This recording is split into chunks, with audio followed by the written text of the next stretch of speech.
So that's actually a really good question because I didn't start out as a chemist. I actually started out as a biologist. So in undergrad, at the time, I wanted to be a geneticist. So I was a biology major.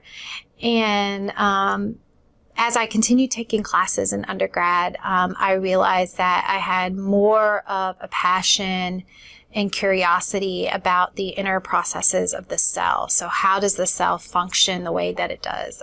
What triggers it? What stops it from doing a certain process? And I found that really engaging and interesting. So I continued studying more and more about that until eventually I arrived at the atomic level. So what are the molecule signals?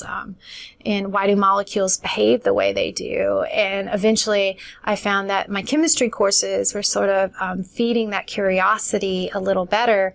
And I ended up adding my chemistry major as a junior in undergrad. When I finished undergrad, I knew I wanted to do grad school and get my PhD, but I wasn't sure what subfield of chemistry I wanted to study. Additionally, I didn't even know what kind of career path I wanted to take. So I decided to take a break between undergrad and grad school to sort of put my feet back on the ground and see what was out there for chemists. And I worked as an analytical chemist for a local pharmaceutical company for a few years. And my main role there was doing analytical method development and validation for new products, which was really rewarding and challenging, and I really enjoyed the instrumentation aspect and sort of the troubleshooting and research and development aspect. So when it was time to go back to grad school, I decided that I wanted to find a lab that gave me the most hands-on instrumentation training that I could, but I didn't want to let go of my biology side. So I ended up joining a biophysical chemistry lab in which we used a lot of different techniques to study the thermodynamics and structure of non-helical DNAs, and that was very rewarding research-wise. It was also in graduate school that I started teaching and found that not only did I have a passion for teaching, but I wasn't too bad at it either. So that's when I kind of focused in on my career path that I wanted to eventually become a professor of chemistry. And I knew I wanted to work at a small institution. So when the position at Birmingham-Southern opened up as I was finishing graduate school, I jumped on it. I was very fortunate that there was a position in biochemistry at a small liberal arts college that would allow me to both continue my academic research as well as get more one-on-one time with my students and have smaller class sizes.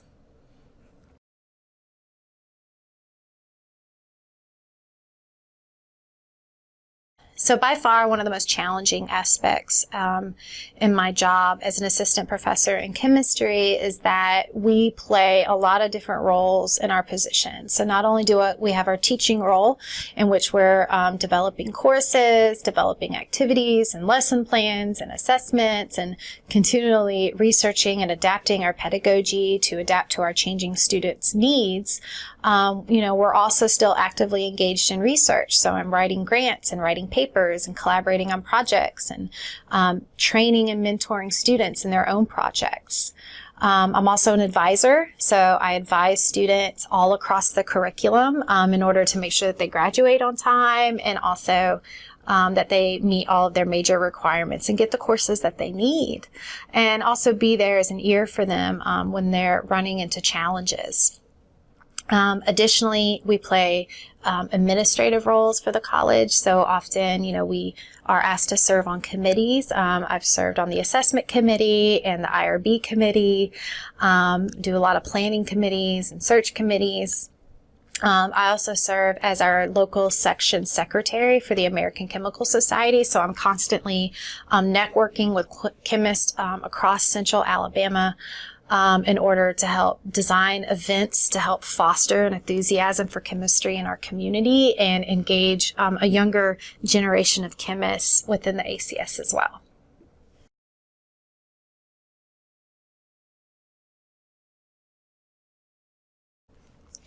So as I mentioned before, as chemistry faculty or faculty in general, we play a lot of different roles in our one job. So we wear a lot of different hats.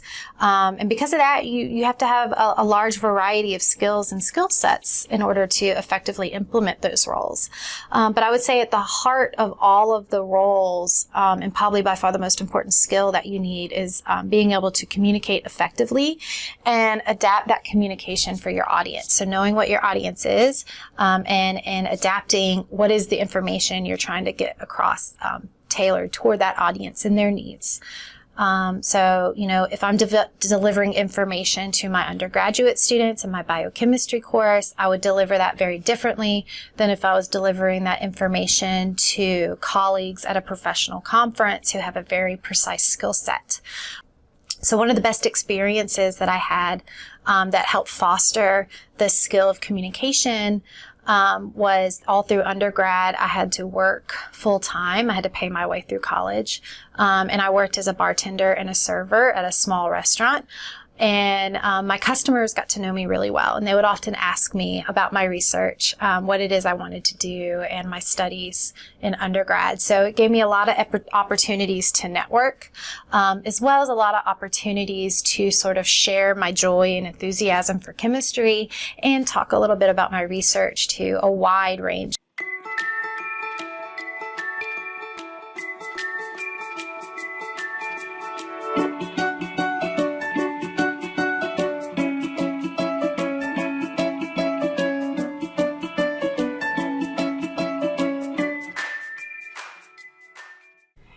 In this video, we're going to be focusing on determining how many significant figures you have in a value, as well as how to calculate using significant figures. So when I talk to students about significant figures, the most common questions I get are, what are significant figures and why do we care? Well, in order to understand why it is that we as scientists care about significant figures, we first must differentiate between exact values and measured values. So take this apple, for instance. This is one apple. It's exactly one apple. It's not 0.99 apples. It's not 1.002 apples. It is 1.00000 with an infinite number of significant figures apple. This is an exact value. Now, if I were to cut this apple in half, in order to determine how well or how precisely I cut this apple in exactly one half, I would have to do a measurement. One way that I can measure how good I was at cutting the apple in half would be to weigh the apple whole, cut it in half, and then weigh one of the halves. So one tool that I could use to weigh the apple might be your typical bathroom scale. So this is a scale that you might have in your own dorm. That can weigh pounds up to 1/10 of a pound typically. So if I weighed my whole apple on the bathroom scale, let's see, so the whole apple, it might weigh somewhere around 0.3 pounds. When I cut the apple in half and weigh one of the halves, it might weigh 0.1 pounds. If I compare 0.1 pounds to 0.3 pound in order to determine the percent of the apple that the one half is, I end up with about 33.33%.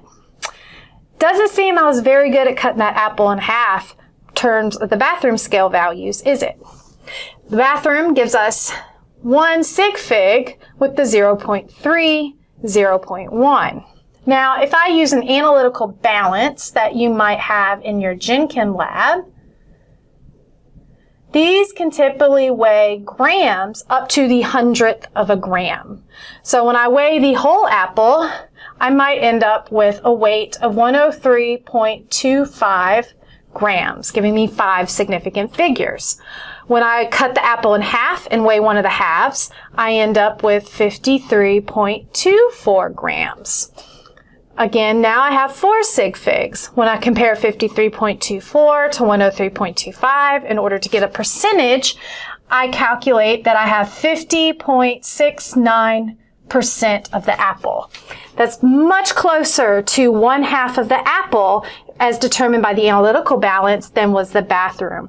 The difference here is that I had much more confidence or more significant figures in my values using the analytical balance compared to the bathroom scale. So now that we know the difference between exact values and measured values, how do we determine that this is 5 sig figs or 4 sig figs compared to the 1 sig fig of the bathroom scale? Well, there's some rules that we can follow.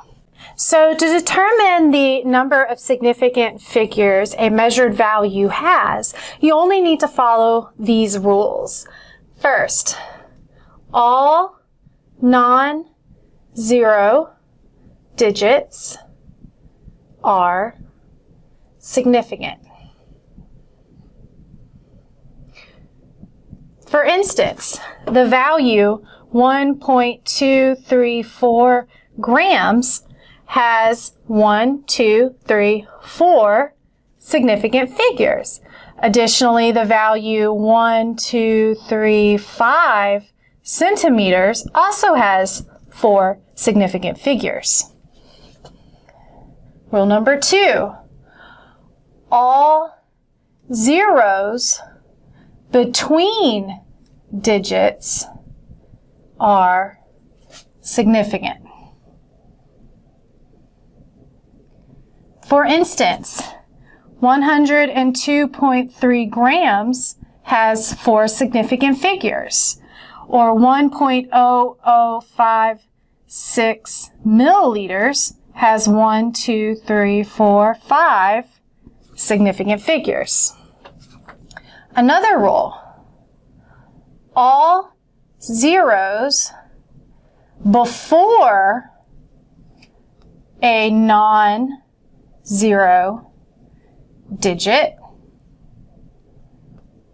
are not significant.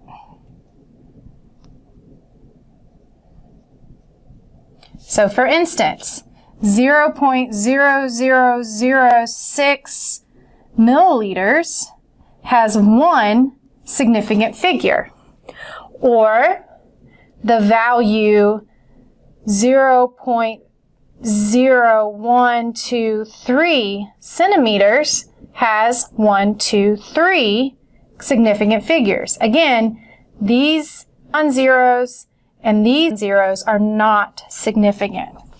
Now our last rule, all zeros after